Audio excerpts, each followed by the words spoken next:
O mountains of Mecca, what can you say of the day that Abraham passed your way, and he was instructed by God to build a house of peace where people...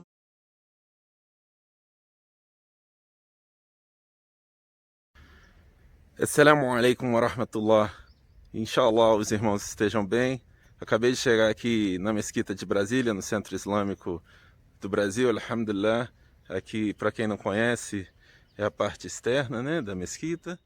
Inshallah, estou chegando aqui para gravar uma conversa com os irmãos, bem descontraída, e também isso aqui é para mostrar para os irmãos que a gente, até chegar aqui, seguiu todas as diretrizes de segurança com relação à Covid, e só vou agora ficar um pouco mais à vontade porque aqui é uma área absolutamente controlada. Bom, então é isso, vamos começar a nossa conversa, inshallah. Bom, meus queridos irmãos e irmãs, em verdade os louvores pertencem a Allah. Nós o louvamos, o bendizemos, pedimos a sua ajuda e imploramos o seu perdão.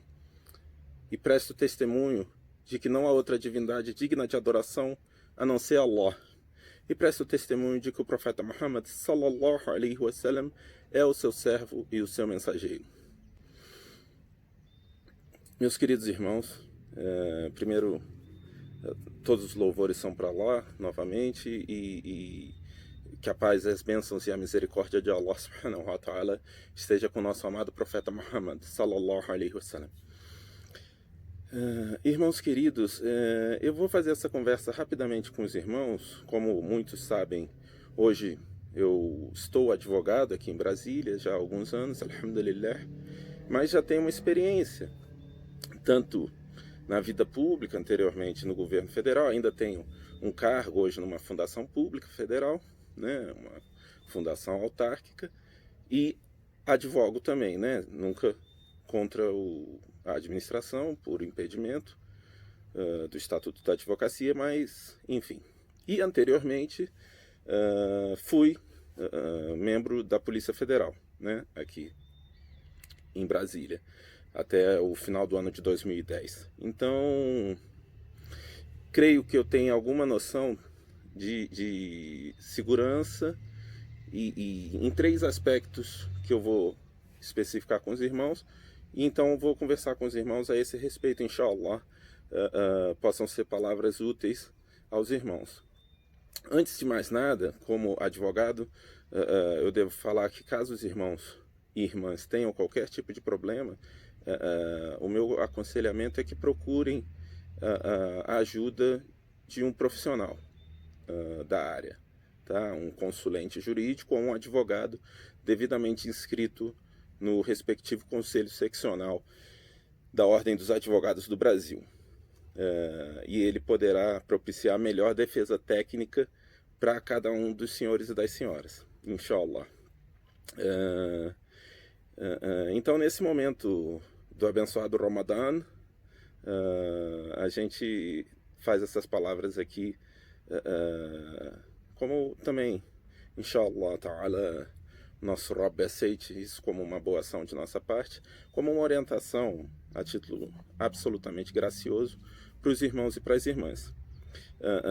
Também, nessas primeiras palavras, eu acho importante dizer que a referência nossa hoje no Brasil, alhamdulillah, por iniciativa do Sheikh Jihad e de alguns irmãos estabelecidos primeiramente no estado de São Paulo e posteriormente hoje já em todo o território nacional, a preeminência e a instituição hoje mais importante do ponto de vista jurídico para a defesa dos muçulmanos, tá, no Brasil, dos nossos interesses enquanto comunidade religiosa, tá, quando nós nos vemos atacados enquanto grupo religioso, não é para questão especificamente ligada a um aluguel ou a um contrato civil, né, mas sim questões mais genericamente associadas à nossa identidade enquanto grupo religioso. Então, hoje a referência é a Associação Nacional dos Juristas Islâmicos, a ANAJE. A ANAJE é a referência, então eu estou apenas aqui dando algumas palavras absolutamente graciosas, pro bono, para os irmãos, orientações a título mais genérico, tá? Mas em caso de maiores problemas, eu recomendo, primeiramente, a busca da ANAGE, eventualmente a Fundação de Assistência Jurídica da OAB das suas cidades, ou para quem realmente não tenha absolutamente a condição da contratação de um advogado, seja um profissional que faz o seu ministério de prática advocatícia de modo particular, quer seja uma associação de caráter mais genérico, há também a opção da Defensoria Pública, né, que existem tanto nos estados quanto em nível federal, e que eu creio que podem também prestar uma assistência bastante satisfatória aos senhores. Mas, enfim, eu queria falar rapidamente essas palavras e dividir a orientação em 3 temas específicos. A segurança enquanto questão, vamos dizer assim, a título criminal, tá? A defesa dos muçulmanos e muçulmanas perante instituições policiais, e aí eu posso falar por ter trabalhado na Polícia Federal, e hoje advogar também nessa área criminal, tá? Não vou, logicamente, entrar em nenhuma questão que envolva algum tipo de sigilo que eu tenha tido acesso, não posso, por lei, mas acho que eu posso contribuir com a comunidade nesse sentido. Também a questão da segurança na questão documental, tá? Então, a segurança do ponto de vista da esfera criminal, a segurança documental, sobretudo das irmãs, tá? Que volta e meia tem alguma dificuldade em se fazer identificar nos documentos públicos, né? E também, por último, do ponto de vista também de indenizações e reparações cíveis, enquanto grupo que está sujeito a alguns ataques, tá? Rapidamente, fazendo então esse apanhado rápido, do ponto de vista criminal, o que a gente orienta sempre é seguir as determinações das autoridades, tá? E fazê-lo sempre, tá? Com atenção às determinações legais, mas até o limite em que isso não prejudique o próprio indivíduo. Então, o que eu quero dizer com isso? Tá? Nós muçulmanos, nós seguimos a lei do país onde nós nos encontramos, por determinação tanto do Corão, né, que fala obedeça a Allah e obedeça ao Rasul, sallallahu alaihi wasallam, ao mensageiro, e obedeça às autoridades dentre vós. E também na Sunna profética e até no Ijma', né, no consenso dos sábios islâmicos, dos ulama, que nos levam a essa conclusão de que devemos obedecer às autoridades até o momento em que não nos incentivem ao kufr, né, à incredulidade. Então aqui no Brasil, alhamdulillah, não somos incentivados em nenhum momento a deixarmos de praticar o Islã, né? As mesquitas não têm sido atacadas, a nossa liberdade de culto, de crença é garantida, então devemos obedecer como regra geral. Contudo, como advogado criminalista, eu devo dizer que os irmãos e as irmãs, sempre que houver qualquer tipo de abordagem aos senhores e às senhoras, evitem falar num primeiro momento, tá? Para uma reserva realmente pessoal dos senhores, é um direito dos senhores constitucionalmente garantido o silêncio, e tratem, lógico, com toda a cortesia e respeito os policiais que se encontrem próximo aos senhores, mas deixem claro que apenas vão se manifestar após terem conhecimento da totalidade dos fatos que lhes são imputados, tá? E também após ter acesso aos seus advogados. Nunca falem, isso é uma regra geral que eu oriento, tá, aos irmãos e às irmãs, sem antes consultarem o profissional que pode propiciar a defesa técnica para os senhores, tá? Então essa é uma recomendação geral. Os irmãos, inclusive, que estejam também, como eu, inscritos na advocacia, saibam que têm o direito à presença de um representante da OAB em qualquer tipo de situação flagrancial ou, enfim, de outra espécie.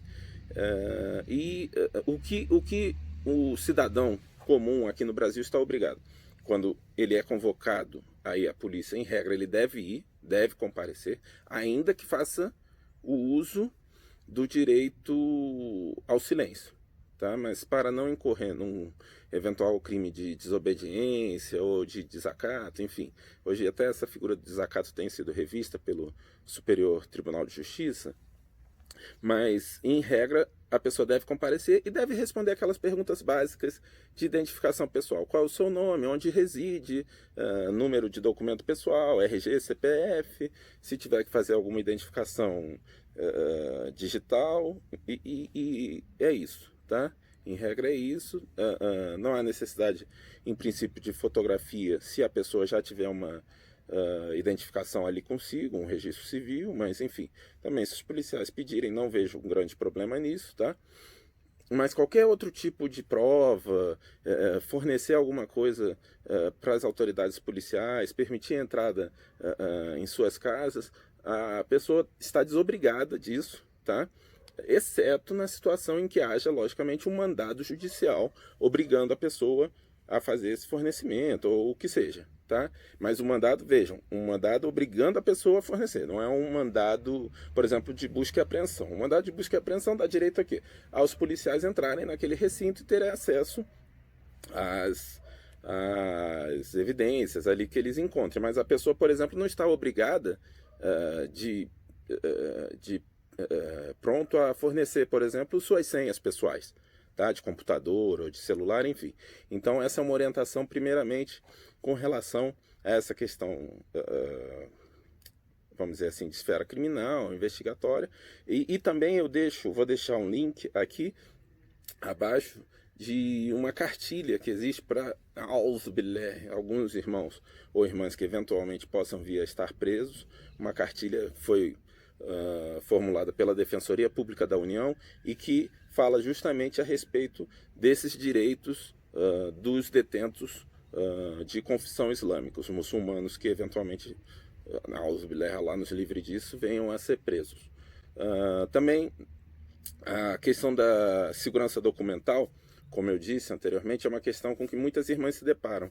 E acho importante, então, falar rápidas palavras, né, para o vídeo também não ficar demasiadamente extenso, para as irmãs terem um conhecimento dos seus direitos. Hoje em dia, a maioria dos departamentos estaduais de trânsito no Brasil permitem a identificação com o hijab, né? Não com o niqab, mas com o hijab, desde que apareça, desde o começo dos fios do cabelo, antes, né, de aparecer o cabelo, logicamente, até aqui a ponta do queixo, tá? Tem que aparecer toda essa questão e também daqui de um começo da orelha até outro, tá? Então, aparecendo essa área da face, tá? Isto é autorizado. Foi uma batalha, inclusive, tanto eu quanto outros irmãos advogados ingressamos com ações e também com o auxílio de ações civis públicas da Defensoria Pública da União. Hoje em dia, esse é um direito garantido e o Conselho Nacional de Trânsito entende que a regra que existe de não usar chapéu, acessórios, véus em documentos públicos, né, sob a cabeça, ela pode ser excepcionada na situação de confissão religiosa, tanto freiras quanto as irmãs da nossa religião, alhamdulillah. Então, alhamdulillah por tudo e por essa vitória. Também em documentos como registro civil, hoje a maioria dos departamentos de polícia civil e mesmo a Polícia Federal com relação aos passaportes, a Polícia Federal já desde a época em que eu lá trabalhei, garantem o direito a que a mulher tire a foto com o véu islâmico, né? Seja o khimar, o chador, o próprio hijab, só não o niqab, como eu disse, mas aí a própria doutrina islâmica, os shuyukh vão poder me corrigir melhor, mas salvo melhor juízo, autorizam essa situação excepcional, mesmo as mulheres de niqab, quando é para questão de segurança, por exemplo, passando no aeroporto, ou esse tipo de situação para uma identificação, que elas levantem na presença de uma autoridade ali daquele país constituída, o niqab apenas para a identificação e depois novamente coloquem, né? É uma das exceções, né? No Hajj também, perante os parentes mahram delas, né?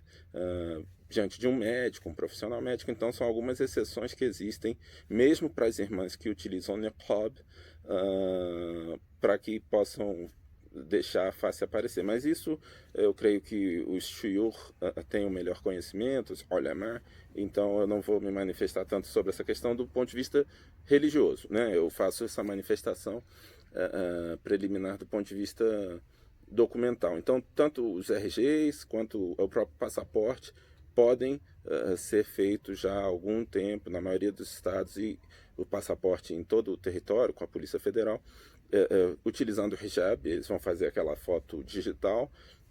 Então as irmãs podem ficar tranquilas quanto a isso.